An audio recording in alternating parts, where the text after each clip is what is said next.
तो यहाँ पे हम लोग प्राकृतिक संसाधन का लघु उत्तरीय प्रश्न हल करने वाले हैं। तो प्रश्न संख्या 1 इस प्रकार है, वायुमंडल का कौन सा क्षेत्र पृथ्वी के निकट है? तो इसका आंसर आपको इस प्रकार लिखना है, क्षोभ मंडल, जो वायुमंडल में 18 किलोमीटर तक फैला हुआ है। कौन सा? क्षोभ मंडल। तथा समुद्र तल से 7 किलोमीटर तक वायु क्या है? उपस्थित होती है, ऑक्सीजन। 18 किलोमीटर ऊपर फैला हुआ है और यहाँ पे आप देख सकते हैं। तो सबसे ये हो गया वायुमंडल, ठीक, और ये हो गया पृथ्वी। तो सबसे नज़दीक कौन सा है? ये हो जाता है क्षोभ मंडल, जिसकी ऊंचाई होती है 18 किलोमीटर और 7 किलोमीटर तक ही ऑक्सीजन उचित मात्रा में उपलब्ध है। और इसके बाद आता है समताप मंडल, तो वो हमें अभी नहीं पढ़ना है, सिर्फ हमें ये जानना है कि धरातल के सबसे नज़दीक कौन सा है। तो इसका आंसर हो जाएगा आपका क्षोभ मंडल। दूसरा प्रश्न है, जल जीवन के लिए अनिवार्य है, इस कथन की पुष्टि करें। तो ये आसान सा प्रश्न है, तो इसका आंसर आपको इस प्रकार लिखना है, हमारा शरीर का 70% भाग पानी का बना है, यानी जल का बना हुआ है। शरीर में जल का प्रयोग कोशिकाओं, ऊतकों तथा शरीर में अन्य बाकी हिस्सों में जल की अति आवश्यकता होती है। ठीक है, किस में होती है? कोशिकाओं को होती है, ऊतकों को होती है तथा शरीर के अन्य बाकी हिस्सों को भी जल की अति आवश्यकता पड़ती है। और साथ ही साथ अन्य दैनिक जीवन उपयोगी कार्यों जैसे सिंचाई हो गया, खेतों में सिंचाई होती है, स्नान के लिए, अन्य सभी कार्यों के लिए जल का योगदान है। अतः हम कह सकते हैं कि जल ही जीवन है। तो सर्वप्रथम आती है वायु की आवश्यकता प्रथम में और उसके बाद आती है जल, यानी दूसरे नंबर पे जल आता है। ठीक, तो बिना जल की जीवन की कल्पना नहीं की जा सकती है। तो ये आपको आंसर में लिखना है। इसके बाद देखेंगे तीसरा प्रश्न। तो इसके बाद इसका तीसरा प्रश्न, मिट्टी की उर्वरता से आप क्या समझते हैं? तो यहाँ एक शब्द है उर्वरता, इसका मतलब हुआ कि मिट्टी की उपजाऊ क्षमता। ठीक, उर्वरता का मतलब होता है कि मिट्टी की उपजाऊ क्षमता, की वो मिट्टी किसी फसल को उगाने में कितने सक्षम है। ठीक, वो फसल को उगाने में सक्षम है या नहीं, तो यही कहलाती है उर्वरता। तो इसका आंसर आपको इस प्रकार लिखना है, मिट्टी में फसल उगाने की क्षमता को उर्वरता क्षमता या उपजाऊ क्षमता कहलाती है। प्राकृतिक खाद या रासायनिक खाद एवं अन्य प्रबंधन के द्वारा उर्वरा क्षमता बढ़ाई जा सकती है। इसके बाद प्रश्न संख्या 4 की तरफ बढ़ते हैं। प्रश्न संख्या 4 है, उदाहरण के साथ नवीकरणीय और अनवीकरणीय ऊर्जा संसाधन को समझाना है हमें। ठीक, नवीकरणीय किसे कहा जाता है और अनवीकरणीय संसाधन किसे कहा जाता है। तो ये आसान है, तो इस प्रकार आपको आंसर लिखना है, नवीकरणीय वे संसाधन जो लगातार उपयोग होने पर पुनः स्वतः उत्पन्न हो जाएं, उसे नवीकरणीय संसाधन कहा जाता है। जैसे वायु हो गया, सौर ऊर्जा हो गया और जल हो गया। और अनवीकरणीय में वे संसाधन जो लगातार उपयोग से समाप्त होने पर पुनः जल्दी उत्पन्न नहीं हो सकते हैं। ठीक, जैसे कोयला हो गया और पेट्रोलियम हो गया। अगर ये समाप्त हो जाए तो ये काफ़ी वर्षों बाद ही तैयार होंगे। ठीक, कई हज़ारों वर्षों बाद। तो ये आपको समझ में आ गया होगा दोनों मंत्र। ये आसान सा प्रश्न था। इसके बाद देखेंगे प्रश्न संख्या 5वां। तो 5वां प्रश्न है, वायु प्रदूषकों का उल्लेख करें, यानी हमें वैसे कारक बताना है जो वायु को प्रदूषित करते हैं। तो वही उल्लेख करना है, कौन कौन से हैं, तो इस प्रकार आपको लिखना है। तो मैंने यहाँ पे सारे लिख दिए हैं। पहला है कल कारखानों से निकलने वाले धुएँ, जिससे वायु को क्या होता है? प्रदूषित हो जाता है इससे। दूसरा है वाहन से निकलने वाले धुएँ, जिसमें शीशा होता है, ठीक, जो वायु को प्रदूषित कर देते हैं। तो ये भी हो गया। और बहुत सारे तत्व होते हैं, कार्बन मोनोऑक्साइड भी होता है। इसके बाद है तीसरा, चिमनी, फसल अवशेष जलाना, इससे वायु प्रदूषित हो जाता है। चौथा है परंपरागत ईंधन का उपयोग, जैसे लकड़ी, गोईठा, अन्य ईंधन का प्रयोग से भी वायु प्रदूषित होता है। इसके बाद 5वां है आतिशबाजी में प्रयोग पटाखों से, इससे भी वायु प्रदूषित होता है। तो ये थे प्रदूषकों का उल्लेख। इसके बाद देखेंगे प्रश्न संख्या 6। तो प्रश्न संख्या 6 नंबर है, ओजोन स्तर हमारे लिए क्यों उपयोगी है? क्यों उपयोगी है ओजोन परत? तो ओजोन परत, इसका फॉर्मूला होता है O3, सूर्य से आने वाली पराबैंगनी विकिरणों को अवशोषित कर लेती है। कौन? ओजोन की परत। ठीक, जो धरातल पे आने से कैंसर एवं अन्य त्वचा संबंधी बीमारियों का कारण बनाती है। कौन सी? तो विकिरण। तो अतः ओजोन हमारे लिए उपयोगी है। तो आपको इतना समझना है कि सूर्य से आने वाली खतरनाक पराबैंगनी किरणों को ओजोन परत अवशोषित कर लेती है तो ये हमारे लिए काफ़ी उपयोगी हो जाती हैं। इसके बाद देखेंगे 7वां प्रश्न। तो 7 नंबर प्रश्न है जल प्रदूषकों की सूची बनाएं, यानी वैसी सूची बनाना है जिससे कि जल प्रदूषित होता है। ठीक, तो यहाँ पे मैंने 4 सूची बना ली हैं। तो पहला है कृषि क्षेत्र में रासायनिक उर्वरक का उपयोग एवं कीटनाशक का उपयोग छिड़काव। तो इससे होता क्या है कि जब हम इसका प्रयोग करते हैं तो बारिश के मौसम में यही पानी कहाँ चले जाते हैं, भूमि में चले जाते हैं, तालाबों में चले जाते हैं, जो शैवाल को वृद्धि कर देते हैं और जिससे जल प्रदूषित हो जाता है। दूसरा है कारखानों से निकलने वाले रासायनिक प्रदूषण, जैसे शीशा हो गया, मरकरी हो गया, इससे भी जल प्रदूषित होता है। तीसरा है जल में स्नान करना, मवेशी को धोना, मरे मवेशी को फेंकना, इससे भी जल प्रदूषित हो जाता है। चौथा है जल में शहर की कूड़ा कचरा, कारखानों के गंदे जल प्रवाहित से। तो इस प्रकार ये सारे हो जाते हैं प्रदूषक। तो ये आपको समझ में आ गया होगा। इसके बाद देखेंगे प्रश्न संख्या 8। 8वां प्रश्न है वायुमंडल में कार्बन मोनोऑक्साइड का प्रभाव बताएं। ठीक, जो वायुमंडल में उपस्थित है इसका क्या प्रभाव पड़ता है। ठीक, तो वायु में मौजूद कार्बन मोनोऑक्साइड शरीर में प्रवेश कर रक्त में मिल जाते हैं। ठीक, और रक्त में मिलने के पश्चात हीमोग्लोबिन से अभिक्रिया करके कार्बोक्सी हीमोग्लोबिन का निर्माण करते हैं। ठीक, तो ये काफ़ी खतरनाक हो जाता है। तो यहाँ आप देखिए ये कार्बन मोनोऑक्साइड ये हो गया हीमोग्लोबिन, दोनों आपस में अभिक्रिया करके क्या बना दिए, कार्बोक्सी हीमोग्लोबिन। ठीक, और जिससे स्वास्थ्य संबंधी बीमारियां हो जाती हैं। इसके बाद देखेंगे प्रश्न संख्या 9।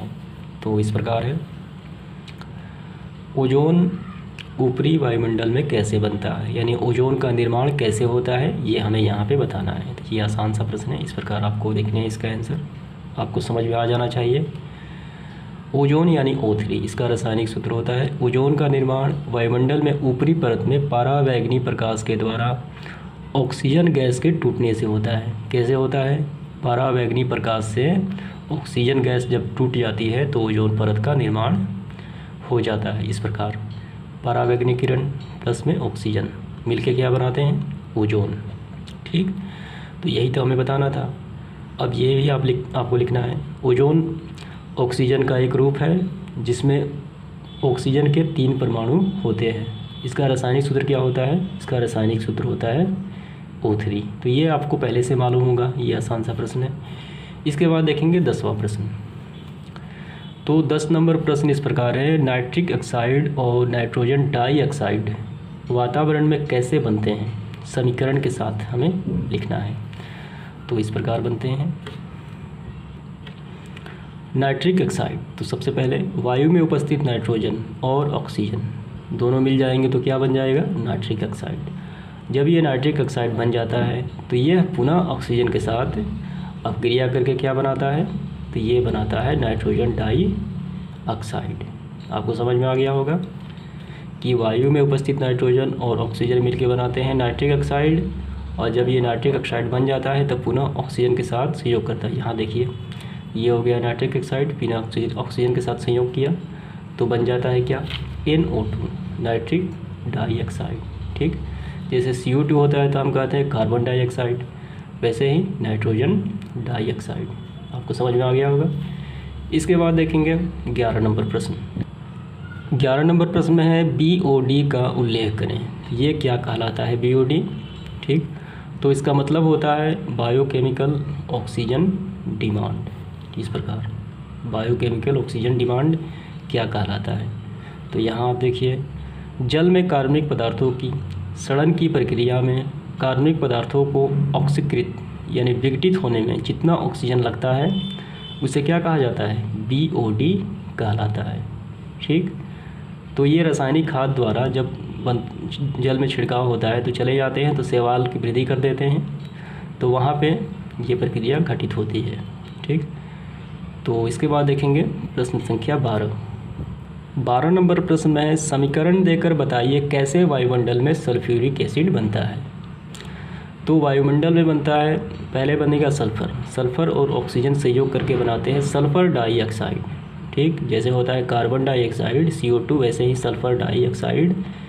कैसे बनता है? सल्फ़र और ऑक्सीजन मिलने के बाद। ये तो बन गया सल्फ़र डाइऑक्साइड, और यही सल्फ़र डाइऑक्साइड फिर ऑक्सीजन से संयोग करके बनेगा सल्फ़र ट्राइऑक्साइड।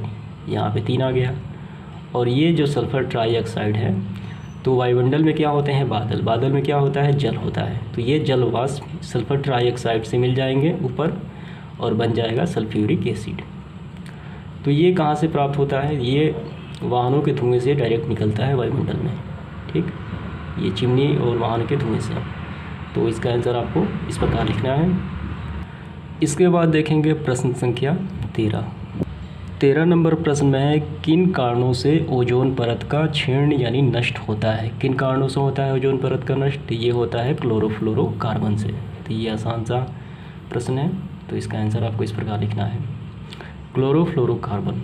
ठीक, CFC यह पारावैंगनिक किरणों को तोड़ के, ठीक, क्या बनाता है? क्लोरीन परमाणु बनाता है इस प्रकार। ठीक, तो ये पारावैंगनिक किरण आ जाती हैं, क्लोरोफ्लोरोकार्बन के साथ मिल जाती हैं, तो बन जाता है क्लोरीन परमाणु। और एक क्लोरीन परमाणु ओजोन परत को तोड़ने के लिए काफ़ी ज़्यादा हो जाता है। ठीक, तो ये आपको टोटल लिखना है। तो मेन आपको यही समझना है कि क्लोरोफ्लोरोकार्बन ही ओजोन को क्षीण करने में कारक होते हैं। इसके बाद देखेंगे प्रश्न संख्या 14। तो 14 नंबर प्रश्न में कार्बन चक्र का वर्णन करें। तो जब हम वर्णन करेंगे तो ये सबसे संक्षिप्त रूप में यहाँ पे वर्णन किया गया है कि कार्बन चक्र होता क्या है। तो कार्बन जो होता है C वायुमंडल में CO2 के रूप में विद्यमान होता है। क्या विद्यमान होता है? कार्बन। CO2 जल में भी घुला होता है। कार्बन कहाँ होता है? कार्बन डाइऑक्साइड जल में भी होता है। और CO2 जैविक जगत में यानी जितने भी जीव हैं उनमें कैसे जाता है? प्रकाश संश्लेषण द्वारा जाता है। तो मानव शरीर में का निर्माण कार्बन से हुआ है। तो कैसे हुआ है? हम लोग तो कोयला तो खाते नहीं हैं, तो कार्बन का निर्माण कैसे शरीर में कार्बन आ गया? तो प्लांट के द्वारा आ गया। प्लांट जो होते हैं, ठीक, वो कार्बन डाइऑक्साइड का ग्रहण करते हैं और मनुष्य प्लांट को खाते हैं। तो इस प्रकार प्लांट से मनुष्य में आ जाते हैं। यानी कहने का मतलब प्रकाश संश्लेषण द्वारा जैविक जगत में कैसे आता है? प्रकाश संश्लेषण द्वारा। ठीक, यानी जीव जंतुओं में तो प्रवेश करता है। समुद्री जगत में कैसे आता है? तो ये समुद्री जगत में CO2 चूना पत्थर के रूप में, चट्टान के रूप में रहता है। और समुद्री जीव जंतुओं में कंकाल यानी कैल्शियम कार्बोनेट का एक कवच होता है, वो बन जाता है। और CO2 अब कैसे होता है कार्बन चक्र? तो वापस कैसे आता है? तो CO2 श्वसन से वायुमंडल में वापस आता है। ठीक, तो मनुष्य CO2 का निष्कासन करता है यानी छोड़ता है, तो इस प्रकार वापस आ जाता है। जीवाश्मों को जलाने से यानी पेड़ पौधे के जलाने से जब जल जाते हैं जीवाश्म, और ज्वालामुखी फटने से भी वापस आ जाता है। तो ये शॉर्ट में हो गया कार्बन चक्र के बारे में जानकारी। इसके बाद देखेंगे प्रश्न संख्या 15। तो 15 नंबर प्रश्न है, मिट्टी प्रदूषण रोकने के 3 उपाय बताएं। यानी मृदा प्रदूषण रोकने के कौन से उपाय हैं? तो पहला, कूड़े कचरे को नष्ट करना। दूसरा, कूड़े कचरे को कंपोस्ट बनाना यानी खाद में बदल देना। तीसरा, कचरों का पुनर्चक्रण यानी रिसाइकल, उस कचरे से कोई दूसरा पदार्थ बना देना, इसे कहा जाता है पुनर्चक्रण यानी रिसाइकल। तो ये आपको समझ में आ गया होगा। इसके बाद देखेंगे प्रश्न संख्या 15, देखेंगे प्रश्न संख्या 16। तो ये आपको काफ़ी ध्यान से देखना है, समझना है। प्रस्रवेदन क्या है? ठीक, व्हाट इज़ ट्रांसप्रेशन? तो इसका मतलब हुआ वाष्पोत्सर्जन। इसका अन्य नाम क्या है? वाष्पोत्सर्जन। ठीक, तो ये आप काफ़ी आसान सा प्रश्न है। तो वाष्पोत्सर्जन किसे कहा जाता है? तो इस प्रकार आपको लिखना है। तो इसके बारे में हम पहले भी पढ़ चुके हैं। वह प्रक्रम जिसमें पौधे अपने जड़ों से प्राप्त नमी को जल वाष्प के रूप में अपनी पत्तियों के स्टोमाटा यानी रंध्र, पत्तियों पे छोटे छोटे छिद्र होते हैं। ठीक, प्लांट के पत्तियों पे, जिसे क्या कहा जाता है? स्टोमाटा यानी रंध्र कहा जाता है। और उन छिद्रों के माध्यम से क्या करते हैं? प्लांट जल को बाहर निकालते हैं, निष्कासित करते हैं। तो उसे तो ही कहा गया है प्रस्रवेदन यानी वाष्पोत्सर्जन। तो स्टोमाटा से वायुमंडल में निकाल देते हैं। क्या निकालते हैं? जल को।